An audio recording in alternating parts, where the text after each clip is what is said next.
Bill Shorten lost the unlosable election, but we're not going to talk politics today. Peter Wilkinson, we're going to dissect what people in corporate Australia, corporate affairs and executives can learn from Bill Shorten's shortcomings and Labor's failure. That's right, and I want to stress this isn't a criticism of any political party, it's a criticism of the campaign itself, which has been well broadcast. And there were a number of key findings that are worth very quickly repeating. The first is Labor didn't settle on a persuasive strategy. The second is there was no formal campaign committee, and Labor didn't craft a simple narrative, and Labor's election campaign didn't adapt to the change from Turnbull to Scott Morrison, and then there was Bill Shorten unpopularity. And that is really symptomatic of a lot of fail points in almost any crisis or issues management or change management campaign. There are 6 critical things that you can look at. The first is the board or whomever it is needs to be united on strategy. Labor didn't have a strategy, didn't have a campaign committee, or didn't have an effective strategy campaign committee. It's the same for a board or any other or an executive. The second is you need a strong spokesperson. Enough said. The third is you need compelling values-based messages that connect with the audience. Those are the three really critical things. Then the second, the reserve 3 if you like, you need a simplicity of message. And Scott Morrison was really effective on that. Donald Trump, Make America Great Again, Tony Abbott, Stop the Boats, simple messages that cut through. Totally. The next one is nimbleness, and as it was pointed out in this report, Labor failed to do the flip when there was a change in leadership from Turnbull to Morrison, which required a completely different strategy.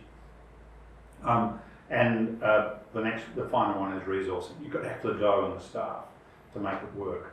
So those are the 6 things. And almost always if there's a failure in a campaign, be it a crisis or an issues management in almost any company, or change management or any other, or a disruption that you're trying to counter, you've got to have,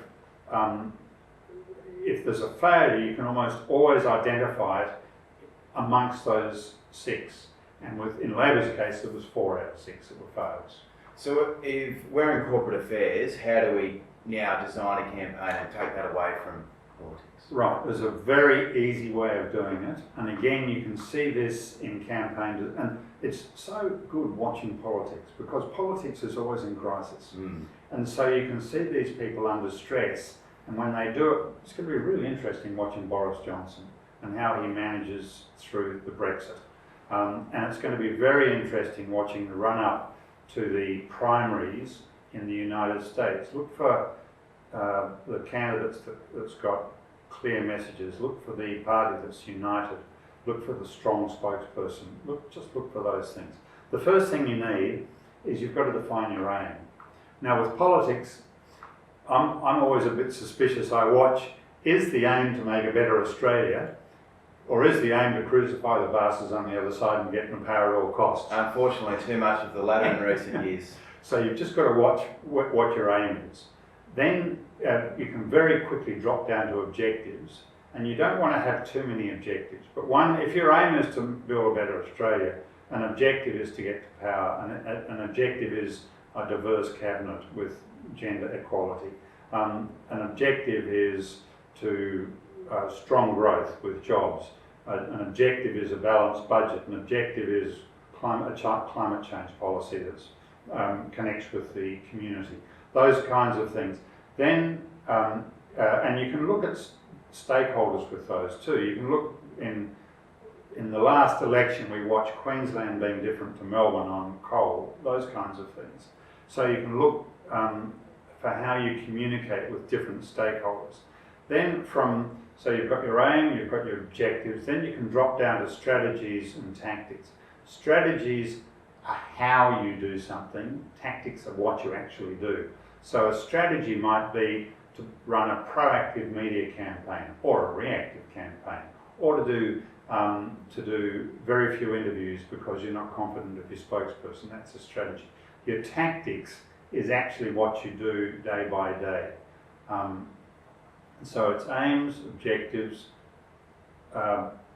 looking at stakeholders is a good way of looking at objectives. So it might be to ensure the Queenslanders understand our coal policy, or Victorian understands the need to bring Queensland on board. But they're those kinds of things, and then drop it down into strategies and tactics. It's a very simple way of designing a campaign, and it's very effective, because remember, one of the fail points in a campaign is simplicity, and you've got to have nimbleness. If you don't have those, then you're really vulnerable. So with the campaign structured that way, you've got a good likelihood of unity. You can assess the strength of your spokesperson, the simplicity of your messages, the simplicity of the campaign to stay focused, the nimbleness, and then the resourcing. Good stuff, Peter Wilkinson, thank you. Plenty to learn for corporate Australia and executives from Bill Shorten's shortcomings and Labor's failure. We'll see you next week.